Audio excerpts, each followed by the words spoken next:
1 in 3 of you watching this video could have prediabetes, especially if you live in the US. Here in the UK, the numbers are not much better. 12.2 million of us have it. In this video, I'll cover what exactly it is, how I, as a doctor, diagnose patients with it, who is most at risk, and at the end, I want to tell you how to get a free PDF that helps you calculate your own personal risk for diabetes. But first, let's look at what the difference is between diabetes and prediabetes. So on the one hand, you've got type 2 diabetes, which is a chronic, progressive medical condition, where your body doesn't respond to insulin, which is a super important hormone released by your pancreas. Or there is not enough insulin being produced because the pancreas is now completely knackered. And again, if your body's not responding to insulin, what happens is your sugar levels in your blood begins to rise, and that's when you get the signs and symptoms of diabetes. Now, I've done a video about those signs and symptoms, specifically the early ones, so click up here if you want to see that. And on the other hand, you've got prediabetes, which generally speaking doesn't actually have many symptoms at all. It's almost like a ghost condition, meaning that you might not even know you have it. But if you do nothing about it, you are far more likely to develop diabetes than your average person. So the question is, how is prediabetes diagnosed? Here in the UK, we do a blood test. So if you see me in clinic and we're thinking that you might have it, I would send you off for a blood test, and it's called a HbA1c. If your level is between 42 to 47, you've got prediabetes. If it's 48 or above, it's diabetes.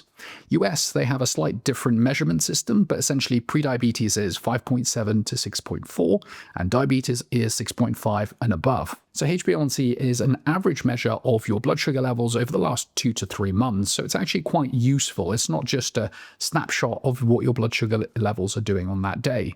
Now, other things that make me think about prediabetes is that if you've had a random blood sugar level and it's very high, if you've had a fasting blood sugar level, i.e. when you've not eaten, and again, if that is above the threshold, or if you've done a glucose tolerance test, which is checking your sugar levels when you have a glucose drink and then checking them after you have it 2 hours later. And again, if that spike doesn't come down nicely, then you could be at risk of prediabetes. Now, let's move on to who is most at risk of prediabetes. And I'd like to break this down into modifiable risk factors, so things you can actually do something about, and non-modifiable, the kind of cards you're dealt with in life. Let's start with the non-modifiable. So your age, if you're 40 years or over, you're more at risk of getting prediabetes. So certain ethnicities have a higher risk. If you're Afro-Caribbean, if you're South Asian, like myself, if you're Chinese, and if you're Black African, they tend to have a higher risk than the average population.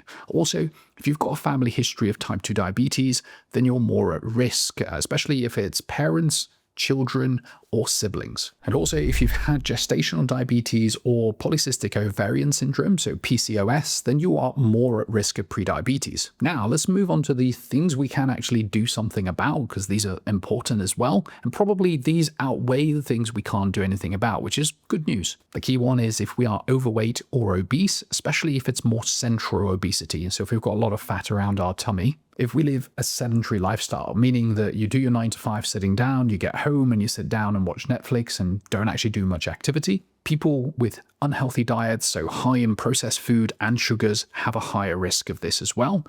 Smoking is the next one. And lastly, people who have high blood pressure or a history of cardiovascular disease are more at risk. So there's actually lots of things we can do with our lifestyle to reduce our risk. So if you were diagnosed with prediabetes, what would actually happen if you did nothing about it at all? Well, we already talked about the risk of progression to diabetes, but there is also a higher risk of cardiovascular disease. That means disease to do with your heart, which would include a heart attack, but also diseases to do with strokes as well. So you would be more at risk of strokes. Possible nerve damage would be up there, neuropathy, kidney damage, and vision problems. These would all be risks that are associated with diabetes. The first part is nutrition, and that is key. So you need to have a look at your diet and see what you're doing. Avoiding takeaways in restaurants is going to be top of the list. Sometimes people find that adopting a low-carb diet, so a low-starch diet, can be useful. And generally speaking, it tends to be better if you have a balanced diet of lots of fruit and veg, fish, olive oils. So a Mediterranean type diet where you've got a lot of different things that you're eating. Often I find that when people do restrictive diets, they can do it for a short period of time, but over time they go back to their old ways. So that's the diet part put to one side. Physical activity, you need to be moving. And on average, we think that you probably need 150 minutes a week. So that can be 50 minutes 3 times a week, or it can be 30 minutes 5 times a week, or it can be 21 minutes. 21 minutes is, that's going to take me a bit of time to calculate that. But bottom line is you find what fits for you, and you need to be doing something that's moderate intensity. So it can be brisk walking, cycling, and there's also some evidence that strength training exercises can also improve your insulin sensitivity. If you are overweight or obese, then weight loss can also be very, very helpful.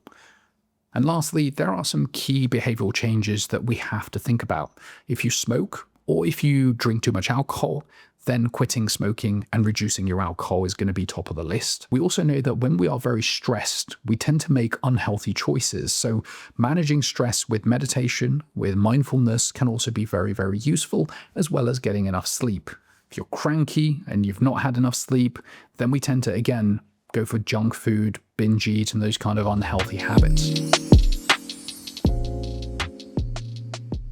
But hey, look, all the things I've listed are the holy grail kind of things you need to be working towards. I still struggle with getting enough sleep. We've got 2 young kids, and that can be challenging. And again, eating healthily. Sometimes we find as parents, there's not enough hours in the day to be able to prep, look after the kids, do work and all that kind of stuff. So it can be challenging. But I always think it's super important to have goals and to basically aim to build healthy habits. You don't need to take giant leaps overnight and wholesale changes to your whole diet and lifestyle, because often the evidence shows that that doesn't work. You need to take small incremental steps. Go for, 1 or 2 habits that you can change.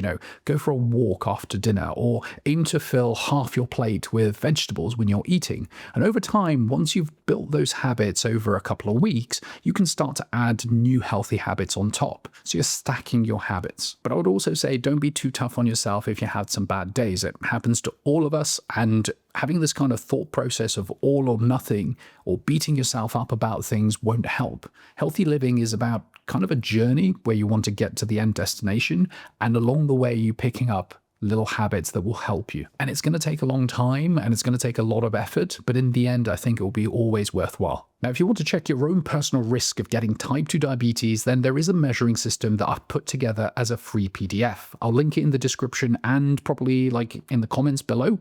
As always, I'll see you in the comments. Peace out.